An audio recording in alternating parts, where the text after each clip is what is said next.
C'est donc une réalité depuis peu à 6h01, très précisément heure de Paris. Les droits de douane décidés par Donald Trump sont donc entrés en vigueur. 15% pour l'Union européenne qui s'en sort plutôt bien avec son accord négocié avec Washington, mais d'autres pays payent le prix fort. C'est le cas de la Suisse à 39%, de l'Algérie à 30% notamment. Alors quelles vont être les conséquences exactes de ces droits de douane? On va en parler avec vous, Rémi Bourgeaud. Bonjour. Bonjour. Merci à vous de nous rejoindre ce matin sur France 24. Vous êtes économiste et chercheur associé à l'IRIS. Première question avec vous. Les droits de douane sont donc entrés en vigueur. Donald Trump le dit, il promet des milliards de dollars pour les États-Unis grâce à ces droits de douane. Est-ce que ça va être le cas selon vous? Oui, Donald Trump a réussi à imposer un nouveau paradigme dans les relations commerciales avec une politique protectionniste importante, avec des droits de douane qui varient considérablement entre les différents partenaires des États-Unis. Alors, ça fait depuis 2017 qu'il se focalise sur cette question. Il a commencé de façon très chaotique, en voulant surtout rééquilibrer les échanges commerciaux avec la Chine. Aujourd'hui, il cible beaucoup plus large. Il a plutôt un peu reculé sur la Chine au regard du bras de fer d'il y a quelques mois.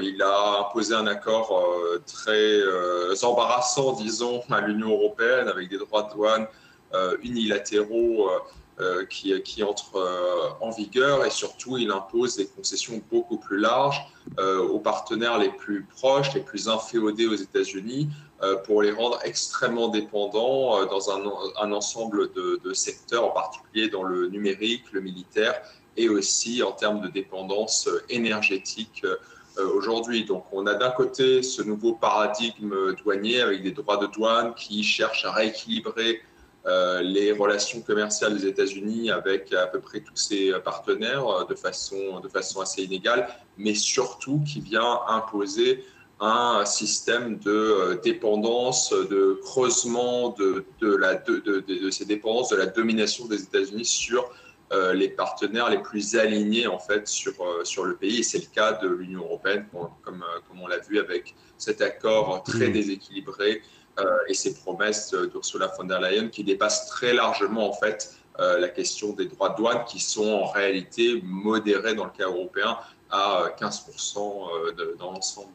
Oui, finalement, l'Europe, vous le disiez, a finalement payé le prix fort avec cet accord très déséquilibré. Alors, pas au niveau des droits de douane qui sont plutôt modérés, vous le disiez, 15%, mais qui paye d'une certaine manière sa dépendance énergétique et technologique aux États-Unis, avec là encore des promesses d'investissement et d'achat direct sans contrepartie. Mais encore une fois, ce ne sont que des promesses, non?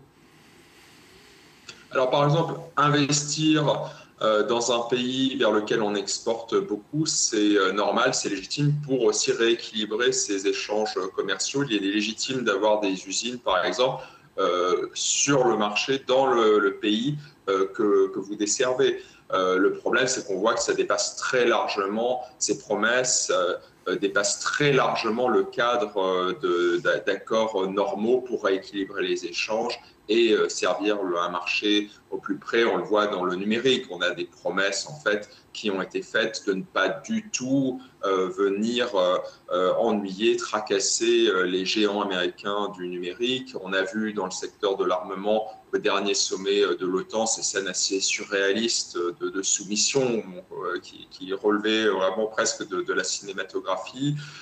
Et ensuite, ce nouveau pan de la dépendance européenne qui est l'énergie, avec l'imposition du LNG, du gaz liquéfié américain, dans des montants très importants, à des tarifs qui sont quand même prohibitifs. On regarde ce que paye d'habitude l'Europe. Donc on a tout un champ de dépendance qui se creuse. Et évidemment, Trump, dans ses prétendues négociations, a mis de côté la question des services et s'est focalisé plus sur les échanges de biens industriels, là où effectivement l'Europe a un très fort excédent commercial vis-à-vis des États-Unis, mais il s'agit aussi principalement de l'Allemagne. Et l'Allemagne est dans le collimateur des États-Unis depuis des années à ce titre. Et aujourd'hui, ce qu'a fait Ursula von der Leyen, c'est de sauver quelque part l'industrie automobile allemande en particulier, qui exporte des montants considérables vers les États-Unis, mais en bradant l'avenir technologique européen et en reculant sur tout ce que ces prédécesseurs avaient, de façon timide certes, mais on avait vu des débuts d'initiatives pour contrôler les gens américains. Et contrôler les gens américains, ça n'est pas simplement pour imposer des amendes, Oui. c'est pour pouvoir développer une alternative européenne. Et aujourd'hui, tout cet avenir technologique, tout le secteur technologique européen est très clairement menacé, en fait écrasé par cette approche politique qui consiste à sauver des intérêts particuliers existants et avec un fort déséquilibre centré sur certains pays. Oui, donc l'Europe est en position de soumission, vassalisation totale vis-à-vis des États-Unis, vous venez de le dire. Et d'autres, vous l'avez évoqué aussi, eux résistent, notamment le cas de la Chine, mais aussi, dans une moindre mesure peut-être, de l'Inde. Est-ce que finalement Donald Trump, lui, va céder face à ces deux nations ?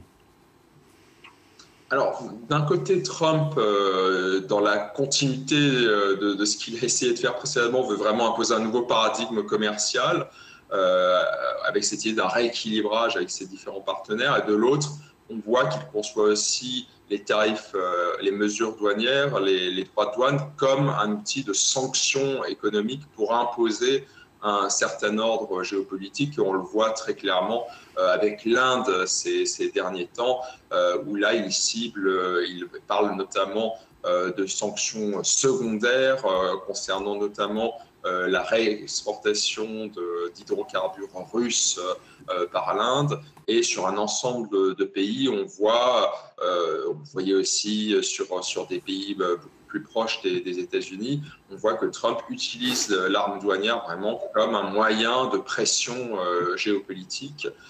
Ensuite, avec la Chine, là, c'est vraiment le plat de résistance dans les négociations commerciales en réalité. C'est vraiment l'obsession de Trump depuis longtemps, et à juste titre, on regarde des déficits qui se sont creusés sur des décennies. Mais de l'autre côté, les Chinois, effectivement, n'ont pas hésité à s'engager dans cette escalade qu'on avait vue, et Trump avait dû reculer. Là, on a une véritable négociation. Ensuite, il faut voir sur la question plus strictement douanière et économique qu'il s'affronte non seulement à des gouvernements étrangers, mais aussi aux groupes américains. Cette stratégie de délocalisation, d'internationalisation était aussi le propre des groupes américains pendant des décennies. Et là, on voit sur la scène domestique, il a réussi quand même à imposer ce changement de logique. Alors aussi, aujourd'hui, il raffine quand même son approche. Il faut voir qu'il a agi avec des équipes quand même limitées. On avait ces annonces de droits de douane assez ahurissantes, sans véritable planification derrière. Et aujourd'hui, il fait toujours de grandes annonces, mais derrière, on voit quand même une prise en compte des réalités industrielles. On le voit par exemple sur les semi-conducteurs. Oui, justement, c'est la question que j'allais vous poser sur les semi-conducteurs. Pardonnez-moi, je vous coupe. Justement, l'attaque sur les semi-conducteurs, pour qu'on précise bien aux téléspectateurs. Donc Donald Trump qui a décidé d'une taxe de 100% sur les semi-conducteurs importés aux États-Unis. Il n'a pas donné de date butoir. Il ne nous a pas dit quand cette taxe allait entrer en vigueur, avec des exemptions, notamment pour l'un des plus grands fabricants taïwanais qui importe ses puces aux États-Unis. Est-ce que ça peut avoir un impact justement sur le secteur de la tech aux États-Unis, selon vous ? Alors, si c'était vraiment l'imposition de droits de douane généralisés dans les semi-conducteurs, aujourd'hui, ça aura un impact absolument dévastateur, parce que les États-Unis ne sont pas du tout prêts aujourd'hui, au regard de leur dépendance vis-à-vis de Taïwan en particulier, à substituer une production de semi-conducteurs au niveau national. Donc, ça aurait des conséquences sur l'économie américaine qui seraient dévastatrices, et en fait sur l'économie mondiale, et en particulier sur le secteur électronique. Et donc Trump fait ses annonces grandiloquentes, mais derrière, on voit qu'il y a une exemption sur TSMC sous prétexte que TSMC a accepté d'ouvrir des usines aux États-Unis pour commencer à rééquilibrer les choses, et que les États-Unis soient moins directement dépendants de Taïwan de ce point de vue-là. Donc on voit que ce qui compte beaucoup, c'est aussi les démarches prises par les partenaires pour équilibrer les échanges. Mais dans le cas des semi-conducteurs, la dépendance est extrême déjà, et elle n'est pas appelée à être fortement réduite prochainement. Les implantations d'usines de TSMC de Taïwan vers les États-Unis sont très compliquées pour toutes sortes de raisons techniques et aussi culturelles en termes de main-d'œuvre. Donc, derrière ces annonces vraiment généralisées et marquantes, on voit quand même que les Américains commencent à raffiner les choses, mais l'objectif aussi, l'agenda, comme ils disent, est assez clair en rapatriant toutes les productions possibles, imaginables. Mais le point de départ de Trump, c'était de tout tenter de relocaliser. On se souvient évidemment de l'assemblage d'iPhone, ce qui n'avait pas énormément d'intérêt ni de sens. Et là, on voit une amorce un peu plus stratégique vers ces biens. Et en fait, ça dépasse la question simplement de Donald Trump. On l'avait déjà vu sous la présidence précédente. Au-delà des leaders politiques, les Américains tentent vraiment de se réindustrialiser.